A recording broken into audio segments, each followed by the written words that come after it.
Nah, sekarang selanjutnya soal nomor 5.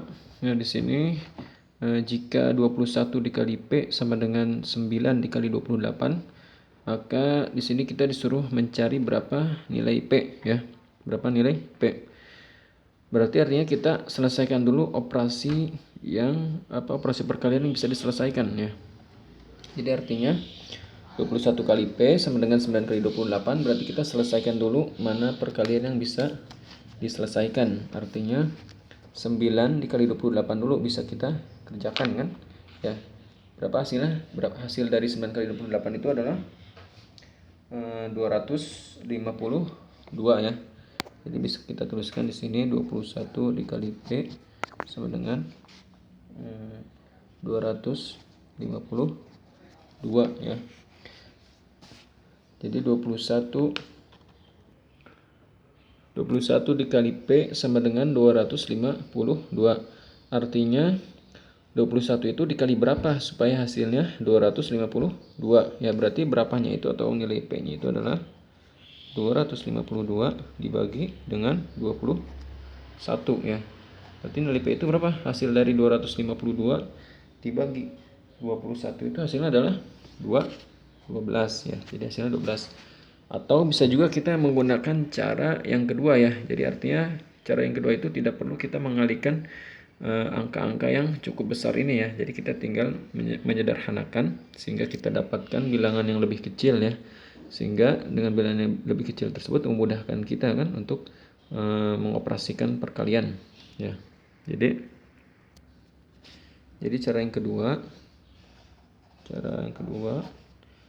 21 dikali P itu sama dengan 9 dikali 28 ya. Jadi yang ingin kita cari itu adalah nilai P-nya ya. Nilai P-nya berapa? Sehingga 21 dikali P itu sama dengan 9 dikali 28 ya. Jadi kita tidak perlu atau jangan dulu mengalihkan bilangan ini ya. Sehingga kalau misalkan dikalikan ini bilangan ini cukup besar ya.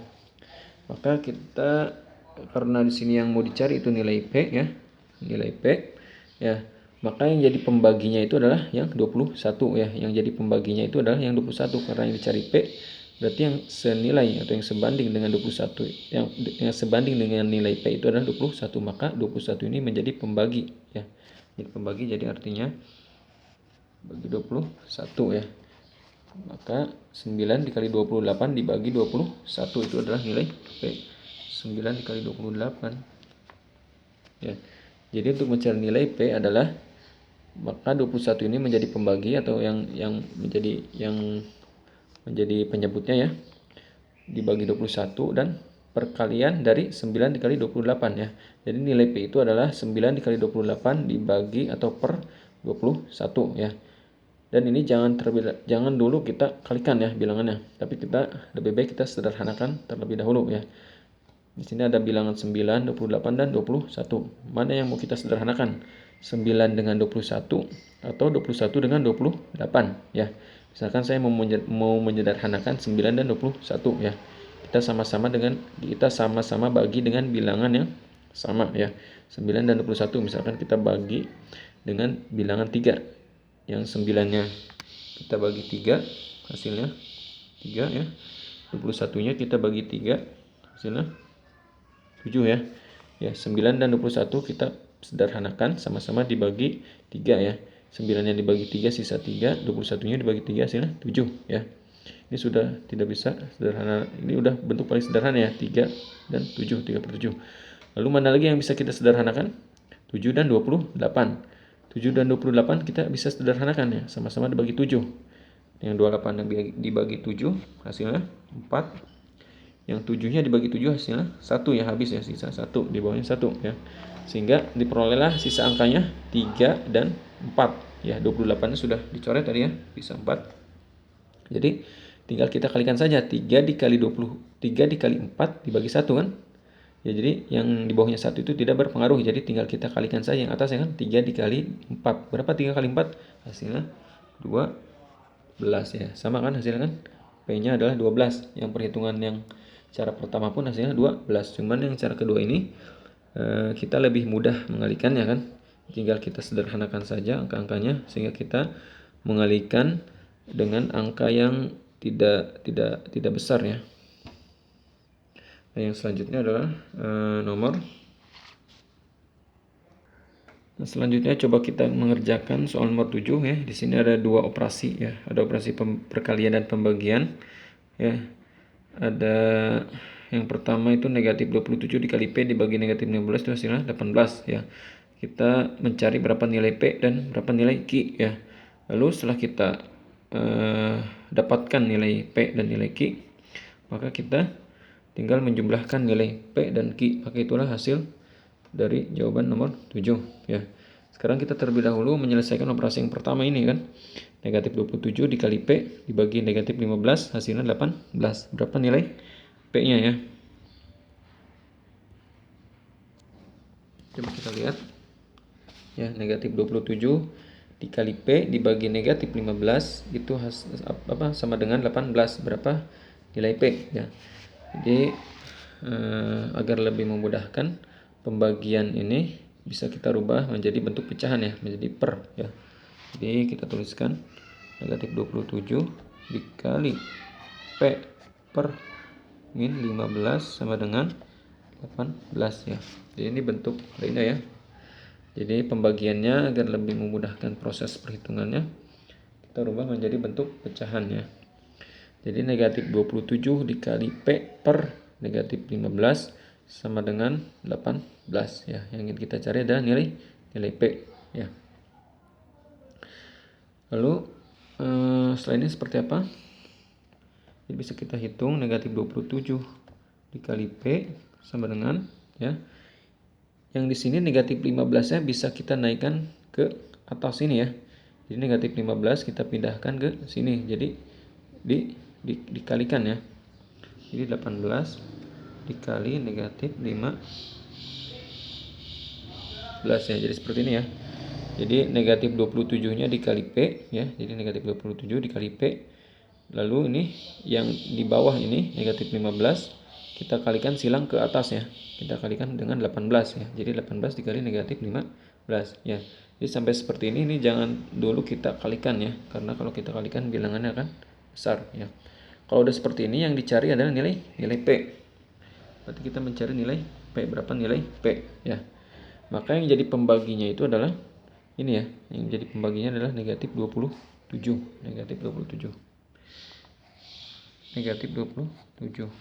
18 dikali negatif 15 ya.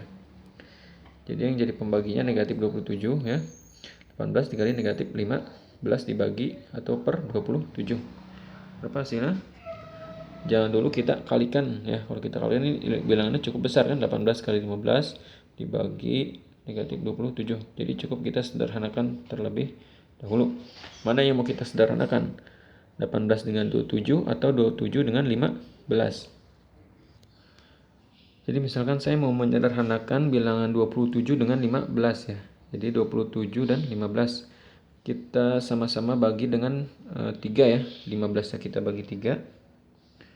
15-nya kita bagi 3 ya, hasilnya 5 ya. Berarti negatif 5 ya. Ini negatifnya ikut ke sini.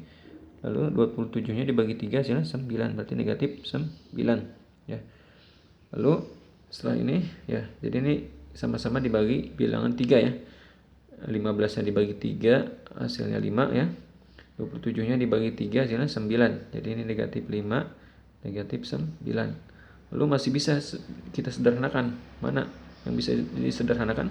18 dan 9 ya. Jadi kita coret sama-sama dibagi 9 hasilnya 1 ya. Berarti negatif 1 ya. Ini negatifnya masih ikut. Lalu dibagi 9 hasilnya 2 ya. Lalu mana bilangan yang tersisa? Ini 18-nya habis, sisa 2. Ini 15-nya habis, sisa 5 ya. Negatifnya masih ikut. 27-nya habis ya, sisa 1 ya. Jadi yang di bawah itu pembagiannya negatif 1 ya. Jadi tinggal kita kalikan sisa bilangannya ya. Jadi 2 dikali negatif 5 ya. 2 dikali negatif 5 berapa? Negatif 10 ya. Negatif 10 dibagi negatif 1 ya. Jadi sisa bilangannya itu 2 dikali negatif 5 dibagi negatif 1 ya. Ini sisa bilangan yang sudah kita sederhanakan tadi ya. Jadi 2 dikali negatif 5 itu adalah negatif 10. Negatif 10 dibagi dengan negatif 1. Hasilnya adalah positif 10 ya. Jadi kita dapatkan nilai P itu adalah 10 ya, 10 positif ya. Lalu operasi yang kedua ya. Operasi yang kedua itu adalah 60 dibagi Q dikali negatif 21 itu sama dengan 105. Berapa nilai Q-nya? Sama seperti operasi tadi ya, dengan cara yang sama. Sama seperti tadi, maka kita akan dapatkan seperti ini ya. Jadi yang mau kita cari adalah hasil operasi dari ini ya, 60 dibagi Q dikali negatif 21 hasil sama dengan 105. Maka kita rubah dulu. 60 dibagi Q per Q ya dikali negatif 21 sama dengan 105 ya. Lalu sini kita lihat ya, 60 dikali negatif 21 ya. Lalu ini Q-nya berada di bawah kan? Bisa kita kalikan silang ke yang sebelahnya ini ya. Q dikali dengan 105. Jadi 105 dikali Q ya. Lalu yang dicari adalah nilai Q ya. Yang dicari nilai Q berapa Q? Berarti Q sama dengan kan? Berapa nilai Q? Berarti yang jadi pembaginya itu adalah 105 ya. Ini jadi pembagi ya. Jadi pembagi berarti yang ada di bawah kan 105. Perkalian dari 9 dikali, kita kalikan 9 dikali negatif 21 ya. Jadi Q itu didapatkan dari hasil 60 dikali negatif 21 dibagi 105 ya. Jadi yang menjadi pembaginya itu adalah 105 karena yang dicari Q. Ya, berarti ini jadi pembagi ya. Tinggal kita hitung ini kan.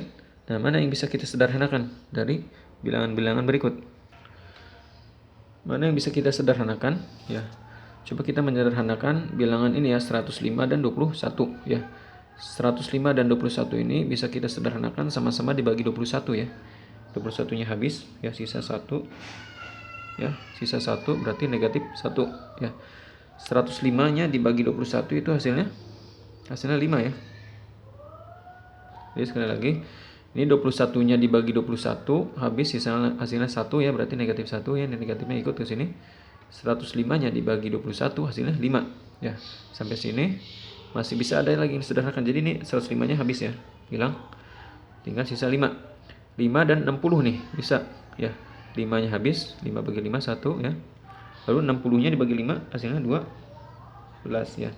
Jadi yang di bawah sisa 1 ya, yang di atas 12 dan negatif 1. Berarti 12 dikali negatif 1. Berapa 12 dikali negatif 1? Hasilnya negatif 12. Negatif 12. Jadi hasil Q itu adalah negatif 12. Sudah kita dapatkan Q-nya itu negatif 12 dan P-nya itu tadi 10 ya. P-nya 10, Q-nya negatif 12. Yang ditanyakan di soal adalah hasil penjumlahan P dan Q. P ditambah Q ya.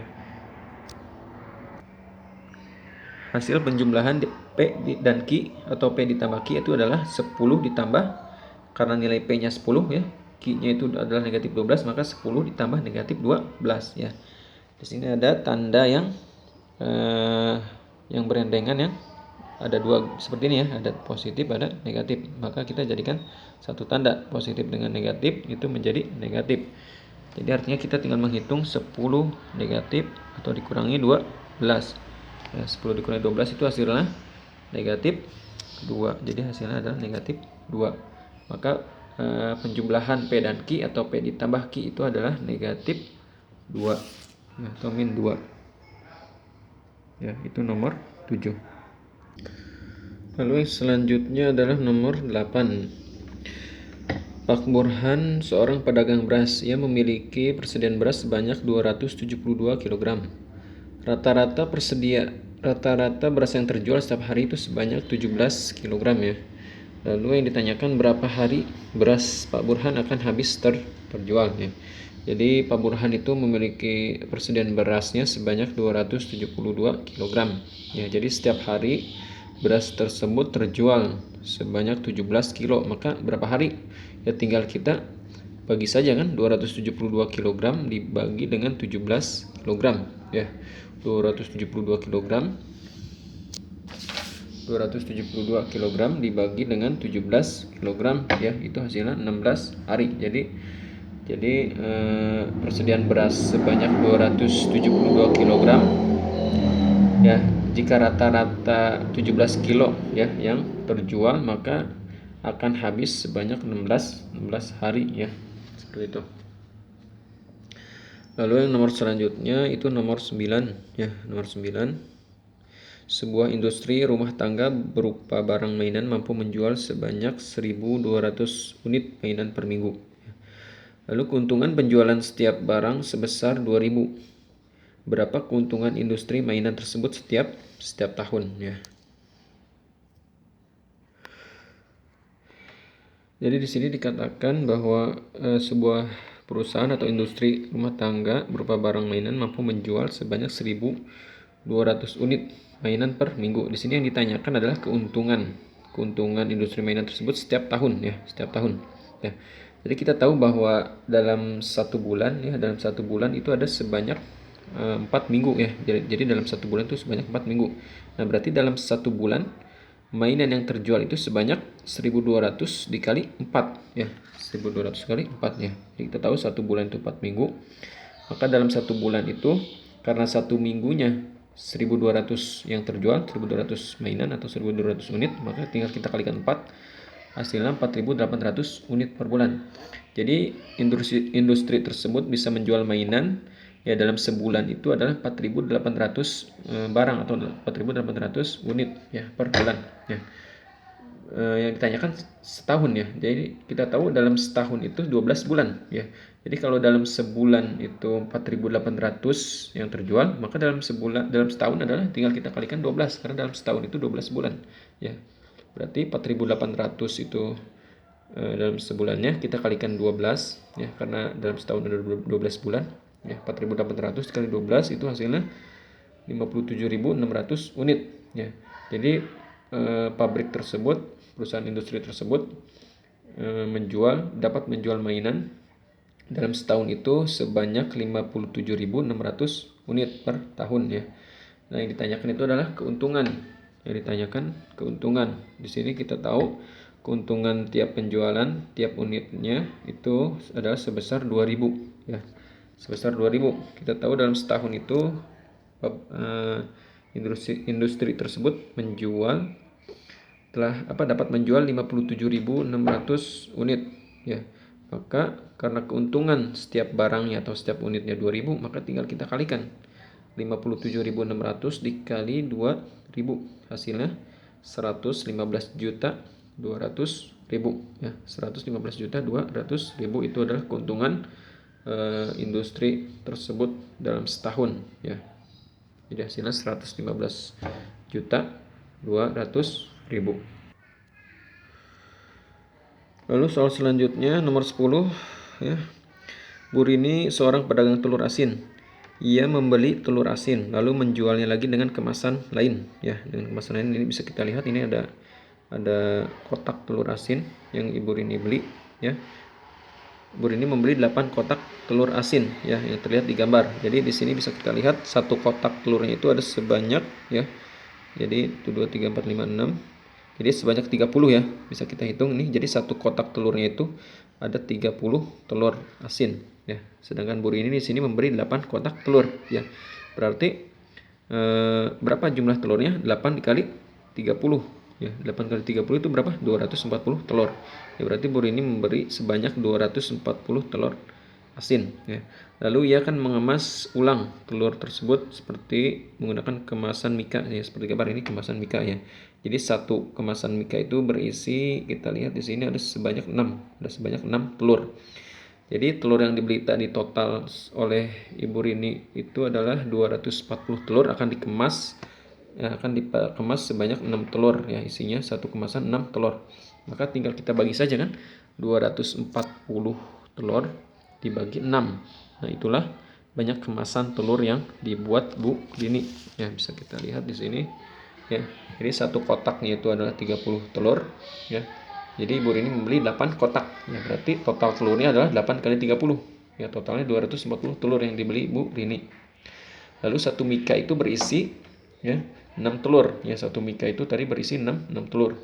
Maka 240 telur tadi dibagi dengan 6 atau setiap kemasannya 6, maka hasilnya adalah 40. Jadi kemasan mika yang dapat dibuat Bu Rini itu adalah 40 kemasan mika ya. Jadi hasilnya adalah 40 kemasan ya. Jadi seperti itu ya cara mengerjakannya. Nah, yang selanjutnya ini adalah bagian B ya, bagian B, bagian isian. Di sini bagian B ada sebanyak 5 soal, lalu bagian C-nya itu ada sebanyak 5 soal ya.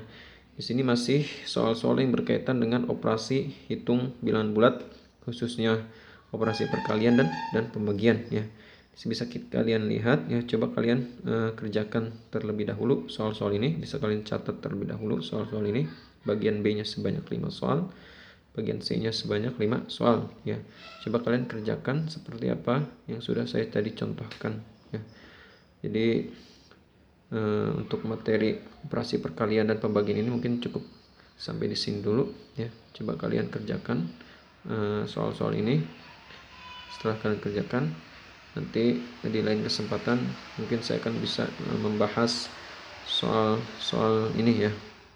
Jadi mungkin itu saja dulu yang bisa saya bahas pada kesempatan kali ini mengenai operasi perkalian bilangan bulat, khususnya perkalian dan pembagian. Cukup sekian yang bisa saya sampaikan, mudah-mudahan bisa bermanfaat. Assalamualaikum warahmatullahi wabarakatuh.